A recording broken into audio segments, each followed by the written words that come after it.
that does kind of go into my question is that, you know, of the other previous interviews that you've done, you two have both made a lot of emphasis on the idea of staying within budget, which I think is in any project, in any profession, that's always key, you know, or just any walks of life. Want to make sure you stay within your means. What was really the challenges in doing so? And also because although that's a really practical thing, how come there was just so much emphasis on it right now? Was there a fear of what you envisioned that you wanted to do that, you know, potentially you saw that you were going to get out of budget? That way you just kept it drilled in like, hey, stay in budget. But like kind of what was kind of the mental process going through that, making sure that, you know, you stayed within your means here? So we did actually go over budget. Initially, and then the story changed partway through, so we had some new elements that came into Tribal. So from the outset we did kind of go over budget, and had further investment, but it's still a micro budget film. And I think one of the limitations you have with such a small budget is just time, and I think Matt will agree on that, you know, because you don't have the locations for as long, you don't have as much time to shoot things and cover things as much as possible. So I think we were focused on that. I mean, we poured in a lot of resources for this film as well, which was incredible, but I think on any movie, the more budget you have, the more you can do. So we were very mindful on keeping within that extended budget, and just getting the best out of everything that we could, whether that was locations or props or wardrobe or cast and locations. And also, especially with the visuals, we wanted to do as much as possible. So there was as little CGI needed and required as possible as well, because post-production brings its own budget as well, you know. So we wanted to we were very mindful of that, but I think we got the best out of the budget that we did have. I don't know if you want to add anything to that, Matt, but definitely time was the main constraint. Yes, he's absolutely spot on there. You know, we all, obviously everybody would like to have, you know, bigger budgets to do things, but also with bigger budgets, you sometimes get bigger problems sometimes. So at least we knew what we had to achieve. I knew when I came on board the project roughly what the budget was, and that we had to deliver it in this certain time period. And you know, like Zara was alluding to, we had a great team ethic on this film. And you know, a lot of people take credit for what they do, but individually, but really we had a great team. We had a lot of people putting in resources, helping us, finding locations, getting props. You know, even when it comes down to the producers, you know, one of the producers, Thomas Dodd, his family were enormously helpful in providing catering services, organizing things in the Liverpool area. But also just to let you know that there isn't a lot of movies shot in and around Liverpool. So this will be maybe one of the main ones that's this year coming from the city of Liverpool in England. So for them, they obviously had a big responsibility on their shoulders, and we're just very pleased to keep it very near the budget that was originally planned, and hopefully deliver a high quality product at the same time. Yeah, I couldn't go any further in this interview without saying the quality is top tier. There's two things that really sticks out to me. When you think independent film, small budget, you think of a lesser quality, of like the expectation of, well, you know, that's what they can work with, and the visuals on this is spectacular. To me, it doesn't feel like a small budget film because of just how visually aesthetically pleasing this film is. And, you know, much like I said in the review, is that, you know, especially when it comes down to films that is primarily in the dark or low light scenes, you know, that's where a lot of filmmakers struggle in, especially with lesser budgets. And this one was just crystal clear, the clarity. It was just, like I said, visually pleasing the entire time.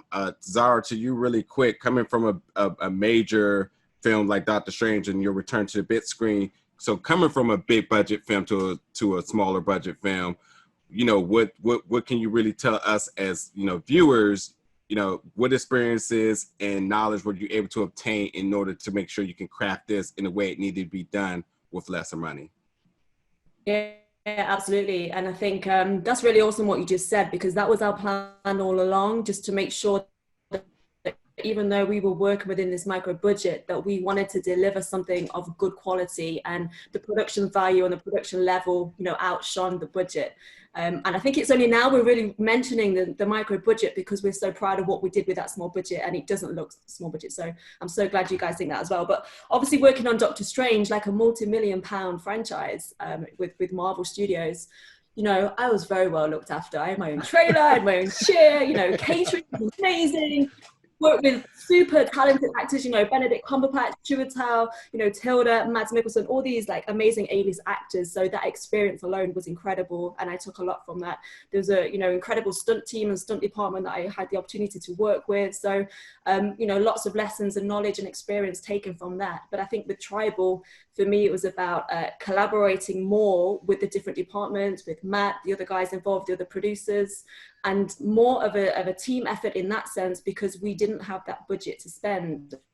And it was definitely everybody pulling their weight a lot more. And for me, wearing different hats and being able to kind of take my experience and knowledge from Doctor Strange and such films, and then, you know, really working together in a team and making it happen and making it work together. And I think we all did that collectively because we all have experience in different films and different productions. And I guess you just kind of take that knowledge with you, and then you move on to the next thing, and then you hopefully do a bigger, better job, and we all learn from that. So yeah, absolutely, Doctor Strange was a great learning curve for me.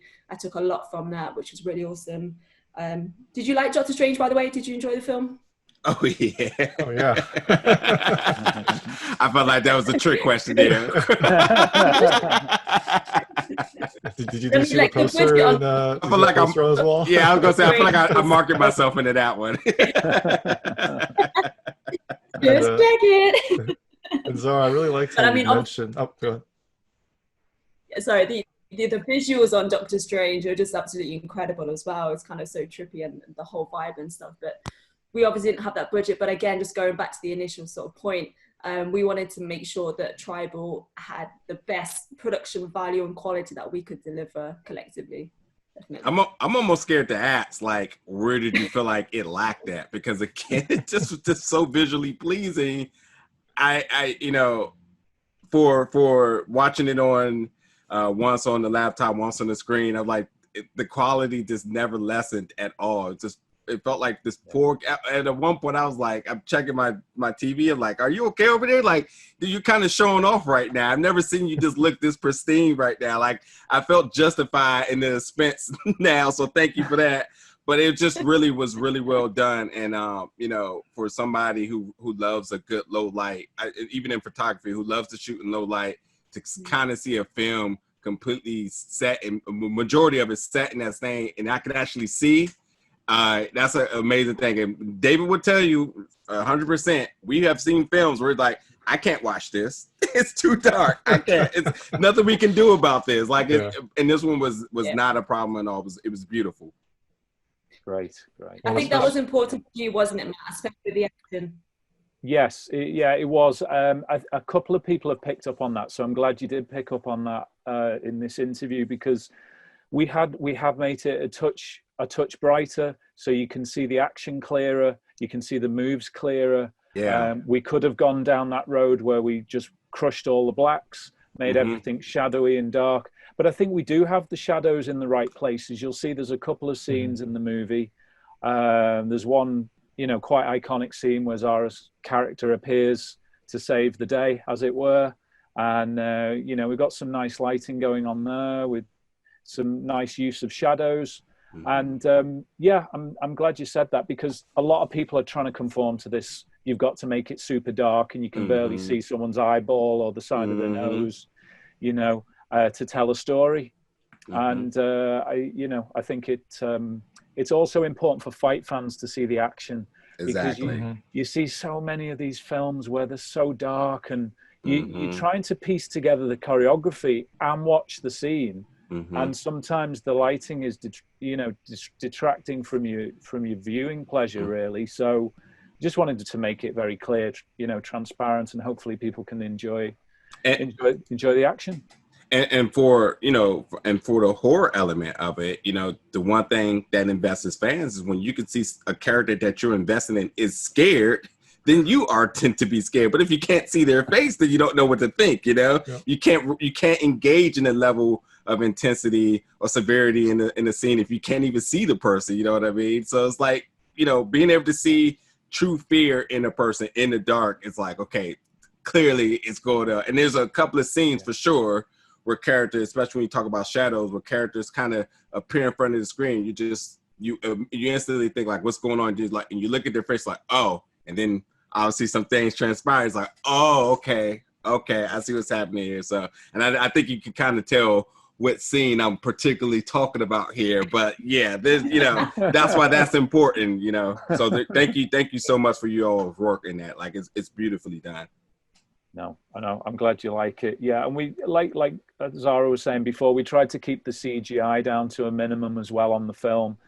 I know we could say that was budgetary reasons, but even me, when I was asked to, when we obviously had to add blood splashes and things like that to the machete use of that, we just kept it minimal. Nothing crazy, nothing like the old Zatoichi movies where you're seeing blood flying around every time the guy gets sliced in half. There's like 2 buckets of blood flying everywhere.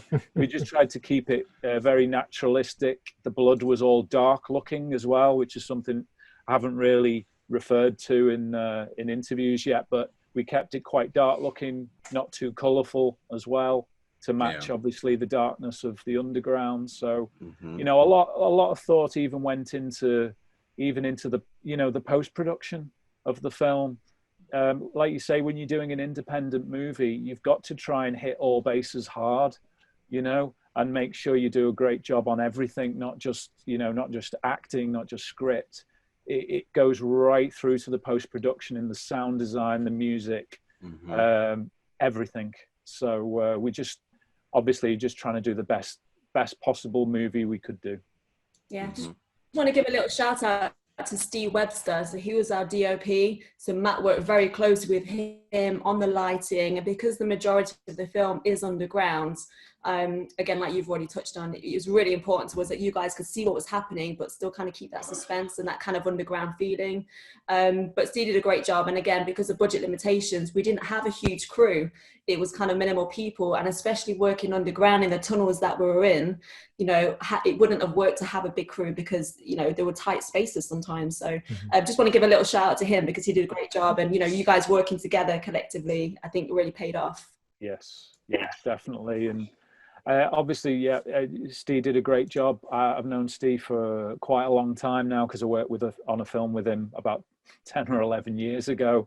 And it was obviously good to have him on the movie. He obviously he and his brother did a lot of the lighting in the film and kept everything how we wanted it in terms of shadows, in terms of keeping it minimalistic, underground. So yeah, it does a great job, and I think you can see that when you watch the movie. I think it all looks great. So very happy. Yeah, that tunnel lighting was fantastic. It really kind of sets the stage for what's going on. I did especially like that you mentioned that you realize the budget limitations and focused more on effects than CG. I mean, one of my pet peeves is when you've got some CG, but it just really pulls you out. And in this movie, and I think in a couple of recent horror movies where I think there's been a focus to not do CG and to do more, effects and makeup and things like that, it really helps with your immersion. Because if you see something that just looks off, all of a sudden you're just kind of like questioning, like, what did I just see? Is that really what I'm supposed to be afraid of? So the fact that you could see the fighting, the fact that you could see the enemies early on, like I loved all that about this film. Yeah, great. One thing I would like to say as well. Sorry, Z, you go for it. Matt, sorry, go ahead. Okay, I just wanted to say quickly, just a shout out to obviously Stefan Thumb and Paul Munder. Stefan Thumb did the music, and all the music was actually post-produced in Los Angeles at the Hans Zimmer studio. So the music we got done from the US. This is a contact I've known for a number of years, and he fantastic composer, musician. He did a fantastic job, I think, in Tribal, creating the atmosphere. And obviously Paul Munder, who's UK based, did a brilliant job with the sound design and adding all the effects and the Foley and the kind of, you know, the noise of the creatures and the atmospheric effects. So I think having those two on board really added a huge amount of quality to the film. It's private property. It's your eviction notice, lads. Why don't you just turn around and pretend none of this ever happened?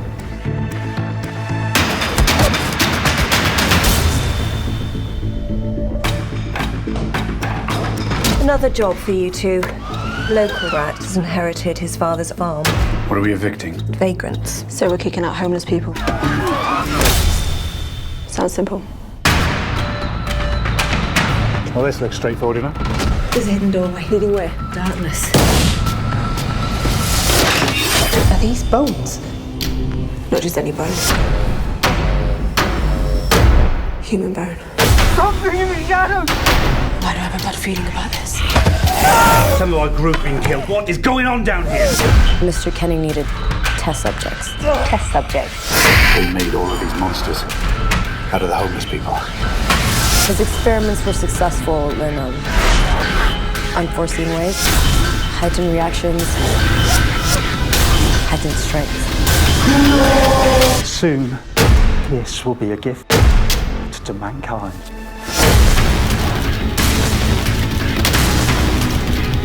This place is going to be filled with creatures. They just don't give up.